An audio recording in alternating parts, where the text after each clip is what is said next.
할렐루야, 성도 여러분 반갑습니다. 5월 23일 화요일 아침 말씀 묵상입니다. 오늘 본문은 사무엘하 21장 1절로 14절의 말씀입니다. 함께 성경을 읽으십시다. 다윗의 시대에 해를 거듭하여 3년 기근이 있으므로 다윗이 여호와 앞에 간구하매 여호와께서 이르시되 이는 사울과 피를 흘린 그의 집으로 말미암음이니 그가 기브온 사람을 죽였음이니라 하시니라. 기브온 사람은 이스라엘 족속이 아니요 그들은 아모리 사람 중에서 남은 자라. 이스라엘 족속들이 전에 그들에게 맹세하였거늘 사울이 이스라엘과 유다 족속을 위하여 열심히 있으므로 그들을 죽이고자 하였더라. 이에 왕이 기브온 사람을 불러 그들에게 물으니라. 다윗이 그들에게 묻되 내가 너희를 위하여 어떻게 하랴? 내가 어떻게 속죄하여야 너희가 여호와의 기업을 위하여 복을 빌겠느냐 하니 기브온 사람이 그에게 대답하되 사울과 그의 집과 우리 사이의 문제는 은금에 있지 아니하오며 이스라엘 가운데에서 사람을 죽이는 문제도 우리에게 있지 아니하니이다 하니라. 왕이 이르되 너희가 말하는 대로 시행하리라. 그들이 왕께 아뢰되 우리를 학살하였고 또 우리를 멸하여 이스라엘 영토 내에 머물지 못하게 하려고 모해한 사람의 자손 7사람을 우리에게 내주소서. 여호와께서 택하신 사울의 고을 기브아에서 우리가 그들을 여호와 앞에서 목매어 달겠나이다 하니 왕이 이르되 내가 내주리라 하니라.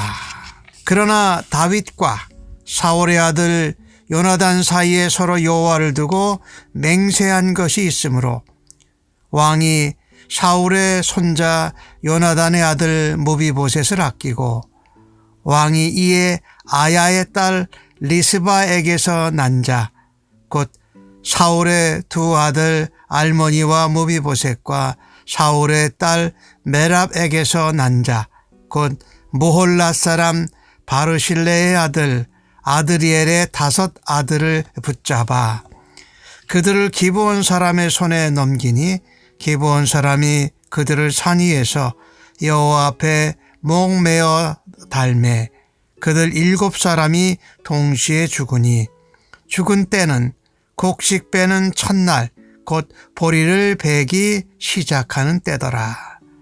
아야야 딸 리스바가 굴금대를 가져다가 자기를 위하여 바위에 펴고 곡식 빼기 시작할 때부터 하늘에서 비가 시체에 쏟아지기까지 그 시체에 낮에는 공중의 새가 앉지 못하게 하고 밤에는 들짐승이 범하지 못하게 한지라.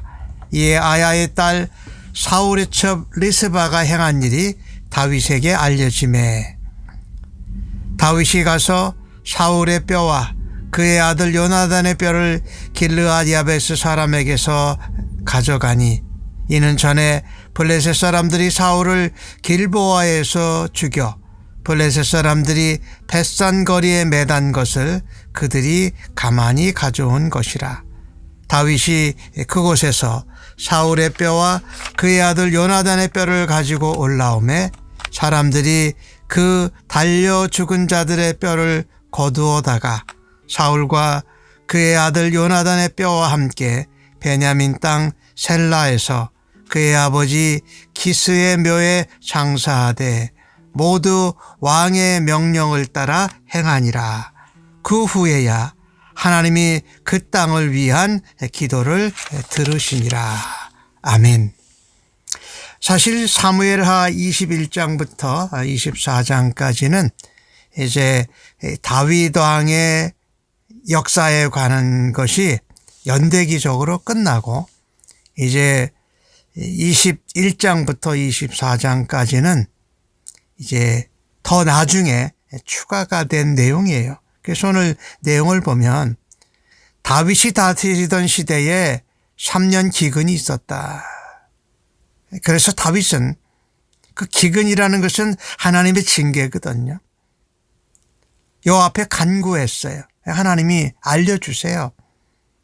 우리가 기근 때에, 우리가 또 흉년 때에 하나님, 우리가 하나님 앞에 무엇을 잘못했습니까? 라고 하나님 앞에 여쭈고 간구하면 하나님께서 다윗에게 알려주신 것 같이 우리에게도 말씀하여 주실 것이 분명합니다.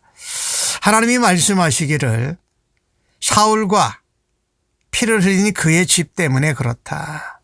그것은 기브온 사람을 죽인 것이다. 다윗이 범죄한 것이 아니라 사울왕 시대에 사울왕의 가문이 하나님 앞에 범죄한 것에 그 징계가 다윗왕 시대에 나타난 것입니다. 다윗은 참으로 지혜롭고 경건한 왕이었습니다. 하나님 앞에 작은 것 하나까지도 기도하면서 하나님께 묻고 문제의 핵심이 무엇이며 문제를 어떻게 해결해야 될지를 나선 것입니다. 하나님의 징계요 심판이었기에 다른 방법으로 이 기근을 해결할 수가 없다라는 것을 깨닫기 때문입니다. 사울왕 시대에 기브온 사람들, 이스라엘 족속이 아니고 아모리 사람들의 남은 자들인데 여호수아 때에 이 화친 조약을 맺고 이스라엘 백성 가운데 살면서 물을 깃고 나무를 패는 일을 하면서 이 제사장 성소에서 있는 일들을 도왔던 사람들입니다. 그들과 하나님 이름으로 맹세를 했는데 사울 왕이 자기 그 이스라엘과 유다 족속들을 위하여 열심히 있다. 이것은 사람들이 요구하는 것에 들어주고 사울 왕이 인정함을 받기 위해서 기브온 사람들을 죽였던 것입니다. 참으로 안타까운 일이지요. 이스라엘 백성들의 환심을 사기 위해서 오래되었지만은 여호수아와 맺은 기브온 족속 간의 언약을 깨뜨리고 어기고 기브온 사람들을 억울하게 죽인 것입니다. 이 문제에 대해서 원인을 다윗은 알았습니다. 그래서 그 문제를 해결하고자 나서는 것입니다. 우리 다윗의 모습 가운데 우리가 배우고 도전받을 것은 하나님이 원하시는 것은 문제의 원인을 알면 그것을 하나님이 원하시는 방법대로 뜻대로 그것을 해결하는 순종하는 모습인 것입니다. 다윗처럼 매사에 하나님의 뜻을 구하고 하나님이 그 문제와 원인과 방법을 알려주실 때에 즉각 순종할 수 있는 은혜가 있기를 간절히 바랍니다. 오늘 사울 왕은 언약을 중요시 여기지를 않았어요. 그래서 언약을 어기고 기브온 족속을 멸했다라는 것이. 다윗이 그들에게 말합니다. 내가 어떻게 너희를 위하여 할까? 어떻게 너희들에게 언약을 어긴 것을 속죄할 수 있을까? 그러면 너희들이 마음을 열고 다시 여호와의 기업을 위하여 너희들이 복을 빌고 섬기겠느냐. 기브온 사람들이 대답합니다. 우리의 그 원한은 사울의 집과 우리 기브온 족속 간의 문제인데 은금에 관한 돈의 문제가 아닙니다. 그리고 실제로 우리는 이방 족속으로 이스라엘 백성들 가운데 살게 되었기 때문에 우리가 죽임을 당했다고 그 사울 왕가와 사울 가문을 사람을 죽일 수 있는 힘도 없습니다. 그러니까 다윗 왕이 묻습니다. 그러면 어떻게 해줄까? 기브온 족속들이 말합니다. 우리를 학살하였고 우리를 멸하고 우리를 이스라엘 영토 밖으로 쫓아낸 모해한 사람 바로 사울 왕이지요. 그리고 그의 가족들입니다. 이 사울 왕가의 사람들이 기브온 사람들을 죽이고 이스라엘 영내에 있지 못하도록 하는 모략을 세운 것이지요. 그래서 기브온 사람들은 사울 자손의 7사람을 우리에게 주라. 그러면 사울의 고을인 기브아에 가서 우리가 그들을 목매달아 달겠다. 여기서 7이라는 이 숫자는 기브아 사람들의 당한 것에 대한 하나님의 숫자로 완전하게 그들을 대신 처벌한다는 그런 의미가 되겠지요. 그런데 다윗 왕은 사울의 자손 중에 요나단과 한 언약이 있었어요. 그리고 요나단의 아들 무비보셋을 아껴서 왕족으로 왕자같이 데리고 있었으니까 다윗 왕이 내어준 사울 왕가의 5명은 사울 왕의 아들 둘과 또 리스바의 사울의 첩이지요. 거기서 난 5 손자를 보내어 줍니다. 그 7사람이 동시에 죽게 됩니다. 근데 그때가 곡식을 베는 첫날, 보리를 베는 날이에요. 그러니까 4월 달인데 그때부터 비가 다시 올 때까지 우기가 시작될 거니까 한 10월 달, 한 6개월간 이 아야의 딸 리스바, 사울의 첩인데 자신의 아들들이 죽게 된 것을 안타까워하고 그 아들들이 죽어 목매려다 있을 때에 낮에는 새가 와서 쪼아 먹을 수 있고 밤에는 들짐승들이 또 먹으려고 하니까 그 6개월 동안에 바위 위에 그 천을 펴고 굵은 배를 갖다가 펴고서 그 시신을 지킨 것이지요. 이 이야기를 다윗이 듣게 됩니다. 비록 이스라엘의 기근이 임하게 된 것의 원인이 된 사울의 자손들이 7명을 내어주었지만 그들에 대해서 리스바가 정말 대단한 모성애로 그들을 지키고 그 새나 짐승들에게 쪼이고 먹히지 않도록 하는 그 모습에 다윗이 감동을 받았던 것입니다. 비록 이스라엘의 기근이 있게 할 정도로 사울 왕가에 있는 사람들이 죄를 범하였고 언약을 깨뜨렸지만 그렇게 형벌을 받고 고통과 징계를 받는 자들의 입장도 헤아려주는 다윗 왕의 마음이 참으로 귀합니다.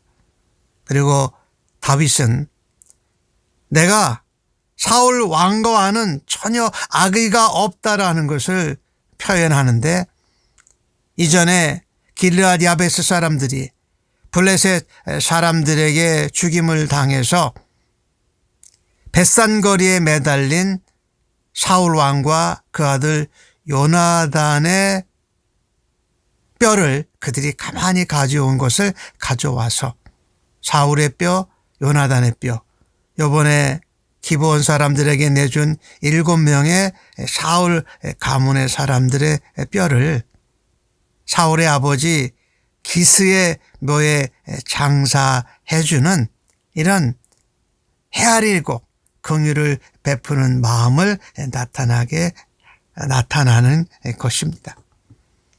오늘 주신 말씀 14절에 그 일을 다 하고 났더니 그 후에야 하나님이 그 땅을 위한 기도를 들으시니라 라고 이렇게 말합니다.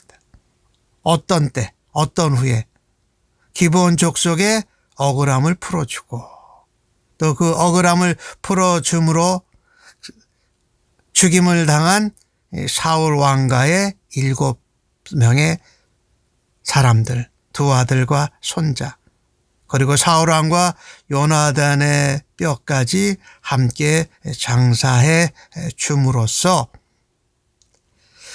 우리가 하나님 앞에 잘못하고 풀어져야 될 것들이 그때서 풀어지고 그 땅에 하나님께서 다윗과 백성들이 한 기도에 응답하셨다. 그러니 그때가 아마 이제 10월 달이 돼서 우기가 돼서 비가 오기 시작하면서 이제 기근이 사라지기 시작한 것이지요. 이것을 보면서 우리는 참 언약을 소중하게 여기는 사람들이 되어야 합니다. 하나님의 이름으로 약속하고 맹세한 것은 우리에게 손해가 되더라도 우리가 불편하더라도 그것을 반드시 지켜야 한다는 것입니다. 여호수아와 약속했던 것이 사울왕 시대에 사울의 자손들을 통해서 깨어졌던 것을 이스라엘 백성들에게 기근으로 나타났고 그것을 다윗 왕은 하나님께 간구하며 그것을 풀어내는 지혜, 동시에 그로 인하여 죽임을 당한 사울 왕가의 7명의 사람들도 함께 장사 지내어지고 그들에게 긍휼을 베푸는 모습을 보여주었습니다. 우리가 이것을 보면서 죄의 결과가 얼마나 무섭고 무거운지를 우리가 깨달아야 할 것입니다. 특별히 하나님 앞에 두고 언약하고 맹세한 것들을 지켜야 하는 것은 하나님의 사람들 그리스도인들이 반드시 명심해야 할 것입니다. 우리가 죄를 짓고 나면 죄를 회개하고도 죄의 결과가 이렇게 무겁고 무섭습니다. 하지만 하나님이 오늘 기도를 들어주셔서 그 땅에 기근을 거두어 주신 것 같이 회개하고 하나님께 우리가 잘못한 죄의 대가를 풀고 또 감당할 때에 하나님께서 은혜를 베풀어 주시기에 우리에게는 아직도 기회가 있다라는 것입니다. 오늘 본문을 통해서 우리는 언약에 신실하신 하나님처럼 우리가 믿고 맹세하고 약속한 것에 충성되게 지키는 하나님의 사람들로 살아갈 수 있기를 간절히 바랍니다. 공의를 이루시기 위해서 형벌을 베푸시지만 또 그 형벌받는 자들을 외면치 않고 다윗을 통해서 또 긍휼과 배려를 베푸시는 하나님께 감사한 마음을 올려드립니다. 아멘. 하나님, 어떠한 상황에서도 하나님이 우리의 모든 문제의 열쇠가 되심을 믿습니다. 다윗이 간구하였을 때에 하나님께서 다윗에게 말씀하시고 답을 알려주신 하나님 감사합니다.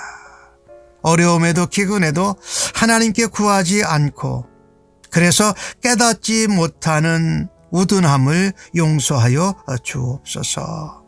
늘 우리가 만나는 상황, 기근, 흉년, 어려운 일들, 박해, 고난 가운데 하나님께서 문제를 해결하실 수 있는 분을 믿고 하나님께 나아가 간구하는 한 사람 되도록 저희들을 사용하여 주옵소서. 또한 다윗처럼 하나님 나라와 백성들에게 임한 문제를 해결하고자 할 뿐만 아니라 그 일로 인하여서 징계와 형벌을 받는 사람들의 마음도 헤아려주고 그들에게 최대한의 예우를 바라는 사람으로 저희들을 세워 주시옵소서. 감사하옵고 예수님의 이름으로 기도합니다. 아멘.